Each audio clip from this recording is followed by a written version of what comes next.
Hi, welcome to the Property Gurus. Today we're talking about the Party Wall Act in respect of loft conversions. We've been asked by a number of our subscribers to post a video on Party Wall. We've had a lot of experience of Party Wall discussions, and this is probably the single most difficult part of your project. Party Wall can be an absolute nightmare. It's one of those areas most people don't understand very well, and it can just cause major problems with your neighbours. So it's something that you need to get a good understanding of, and then you need to think through how you're going to approach it. So today we're going to talk about the Party Wall Act, what it is, why it exists, what your requirements are, and what you need to do to be able to get your loft started and get the paperwork that you needed done and dusted. So the first point to discuss really is the Party Wall Act has been around for a long time. It was introduced in 1996, so it's long established. It might be that your neighbour already knows about the Party Wall Act. If they've done any work to their house, either an extension or a loft conversion, then they probably, or they should have, been involved in Party Wall discussions. So they may be familiar with it, but they may not. And if they're not, then you need to become up to speed on what it's all about so you can explain to them what it is that you're wanting to do. So the Act itself was introduced to actually help homeowners like yourself to be able to do works. So it covers the wall. In this example, for a loft conversion, it covers the wall between your house and any adjoining properties. So if you live in a semi-detached or a terraced house, then it's the wall that you share with your next door neighbour. In a terraced house, it may be two walls. It might be one on both sides of your property. But that wall is essentially owned by both houses. So you own half of the wall, your neighbour owns half of the wall, but you both have the right to use all of that wall.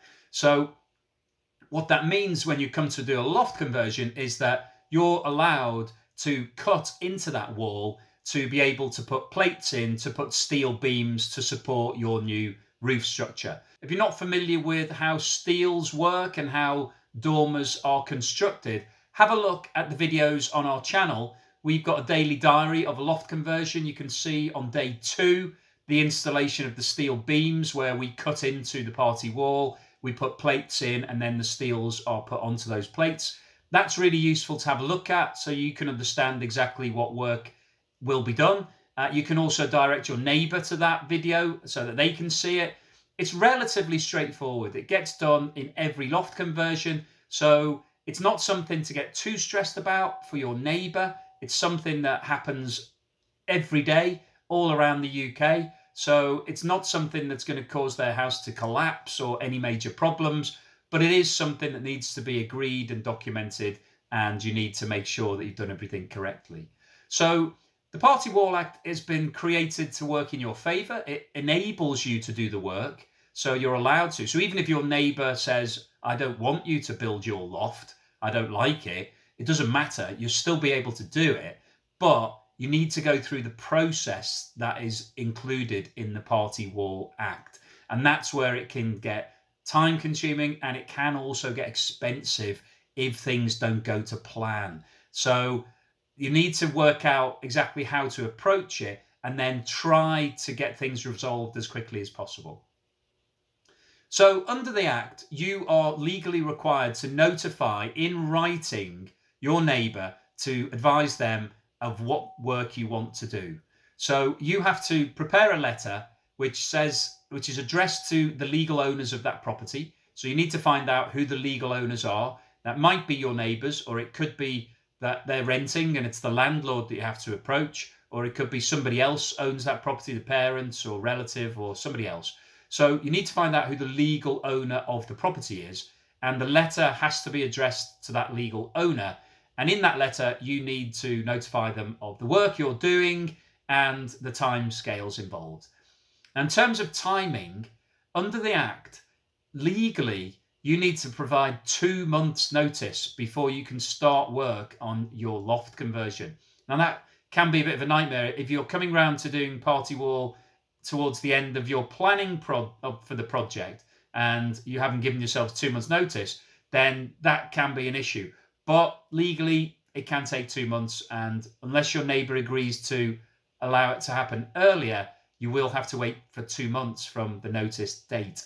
So you need to prepare a letter and you need to issue them the letter. And once you've issued the letter, they have 14 days to respond.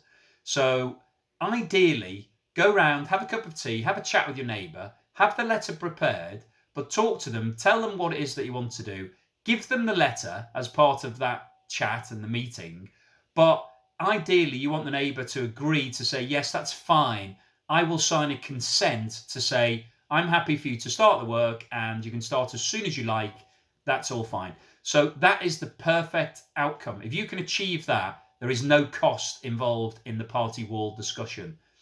If that doesn't happen, if your neighbour says, well, I'm not sure, or yeah, I'd like to get some professional advice, or I want to appoint a surveyor, or I just don't agree to you doing this work, I'm objecting to it, then you will have to employ a party wall surveyor, and it will cost you some money, unfortunately.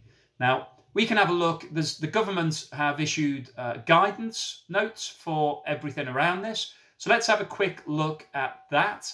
So if you type into Google Party Wall Act 1996 and have a look for the gov.uk site, you'll find this, written by Department of Communities and Local Government. It's quite a long document, so it covers off all the different aspects of the party wall. So you'll see that it covers off what is the party wall, what are party walls. It gives you quite a lot of diagrams and examples and pictures to have a look at to get a better understanding as to what it is. But if you scroll through this document, it is worth a read. If you're going to have the chat with your neighbour, then do a bit of research, get yourself up to speed on some more of the detail. But in section 5 at the back, there are some example letters. And here you'll find proposed wording. Now, there isn't a formal wording that you need to follow, but there is some information that you need to include. So, as we said a minute ago, you need to address it to the legal owners of the property, and you need to notify them of exactly what works you're doing and the timescales involved. So you can see here, there's an example letter, and then alongside that letter are 2 example responses. So you have to provide your neighbour with letters or blank versions of this for them to respond. The first one says that they agree, that they consent, they're happy for you to do the work, and you can start as soon as you like, which is great. That's really what you'd like them to sign. The next one basically says that they are acknowledging that you've notified them, but that they are disputing, so that they want to use either their own surveyor or they're happy to use your surveyor. So that's when you're getting into the territory of having to appoint a surveyor and some cost involved. If it goes down that road, and quite often it will, so even if you're on good terms with your neighbour and everything's fine, they may still want to have a surveyor appointed just to cover off the risk of something being done wrong or something happening where they need to get some advice. So that's fine, that's normal. But if that happens, then you're far better to have a third party wall surveyor handle all of the paperwork and all of the discussions, because if you make a mistake or you do get something wrong in your document or you don't do it within the time frame, then it can make it all invalid, and that's what you want to avoid. You don't want to start the process and then halfway through have to restart the process or go back to square one because you didn't do things correctly. So in order to find a party wall surveyor, go onto Google, type in local party wall surveyor, lots will come up. There will be lots of different people on Google first page.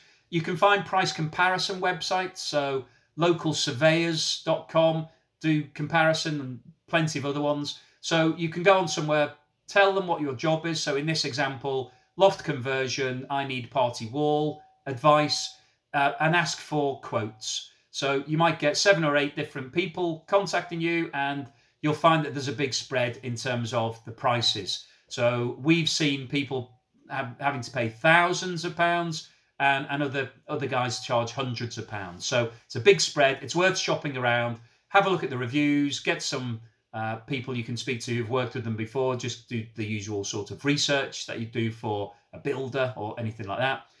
Once you've appointed them, they will take over all of the paperwork. So they will probably reissue the initial notice letter that you gave to your neighbour and then start the backwards and forwards. Once they've been appointed, they will then prepare a schedule of condition, which they will do a document which essentially they go around to your neighbour's house and take hundreds of photos of the walls, the ceilings, the doors, basically recording the condition of your neighbour's property to make sure that nothing changes through the course of your build. So they will document everything, and we can see in this document here, there's pages and pages of the schedule where it basically just lists out all the walls and all the defects, all the cracks, lots of information about your neighbour's property. There are lots of photos there as well, but they're on a CD, so I can't show you the photos, but they sent us hundreds of photos. And why that's important is that as you go through your build, if your neighbour suddenly comes and knocks on your door and says, a huge crack has appeared in my ceiling of my bedroom, then you can go back to those photos and see whether or not that crack was there to start with. It probably wasn't, but if it was, then that wasn't your fault. But if it wasn't there, and it's been caused since you've been doing all of your work, then you will have to make that work good. You'll have to repair that crack, repaint the ceiling, and that's your cost. So the Party Wall Act does enable you to do the work and does work in your benefit for getting the job done. But it also protects your neighbour, because if there's any damage to their property, then it's your responsibility to either fix that or to pay for the repair of that work. So there is some additional cost that you may incur, as well as the surveyor's fees, if you need to make good any damage. So we've just completed the loft conversion that's on YouTube that we documented on a daily basis. We had one adjoining neighbour. It was a semi-detached house. They did have some cracks that appeared in their ceilings at the end of the job. And the way we resolved that, they agreed for our decorator to go in. He filled all the cracks one morning, waited for it all to dry, sanded it down, painted it through, and repainted the ceilings, and it was all done and dusted in a day. So wasn't a lot of additional cost for us. The neighbour was very happy because it was all resolved and they got their ceilings repainted. So it all ended up really amicable. And we took a very amicable approach and said, look, whatever the problem is, we'll fix it. We will fix it for you. What you don't want to do is get into a dispute, because you will ultimately have to pay. And if they then go and hire an expensive decorator and hit you with a bill for thousands of pounds, then you're going to have to pay that, or you're going to have to go to court. And you want to avoid having any major problems, because at the end of it, it can cause bad feeling with your neighbour, and you don't want that. You want to finish the job and have a good relationship with the neighbour. So you do have to manage that process quite carefully. Okay, so that's given you a bit of a flavour as to the documentation involved. Now, obviously, if you live in a terraced house where you've got more than one adjoining neighbour, if you're a mid-terrace and you've got a neighbour on both sides, then you've got two party walls and you'll have to do two separate agreements with each neighbour. So you can't do it collectively. It has to be two different processes. Issue that letter, wait for them to respond. Same with the next neighbour. You may have different surveyors. If both neighbours decide they want to use different surveyors, it could worst case end up having to have three different surveyors, one for you, one for each neighbour. So it is quite difficult if your neighbours aren't compliant and don't agree for you to do the work. But you need to do it. It is important, and it will form part of the paperwork for your property that you need when you come to sell it. So at the end of your project, once the loft's all built and completed, you will have some documentation that covers off the party wall discussions. You may have a party wall award that was drawn up by the surveyor. It might just be a schedule of condition, or it might just be a consent letter from your neighbour that says, I'm happy for you to have done the work. But either way, you need something to prove that the party wall was covered off. If you don't have that, if you didn't get something from your neighbour so you can't prove it, then you will have to take out indemnity insurance to cover any risk for any buyer of your property, which will end up costing you more than it would have cost to do the party wall work. So it's not worth trying to get away with it. And the bottom line on all of this is it's really important to make sure that you have good relations with your neighbours when you're doing a build. If you can keep them informed and tell them in advance what's happening, you generally find that you'll have a much better outcome, both during the build and then after you've finished. You've got to live in that property with that neighbour for a long period of time. It's not nice if you've had bad feeling through the build, because that tends to carry on post-build. So party wall, really delicate, quite tricky to manage, but really important to do it. One thing to note as well is that when you apply for planning permission, so if you need to notify the council, there are a lot of party wall firms who pay the council to be able to get that information so that they can write to your neighbours and try to get them to employ them as their party wall surveyor.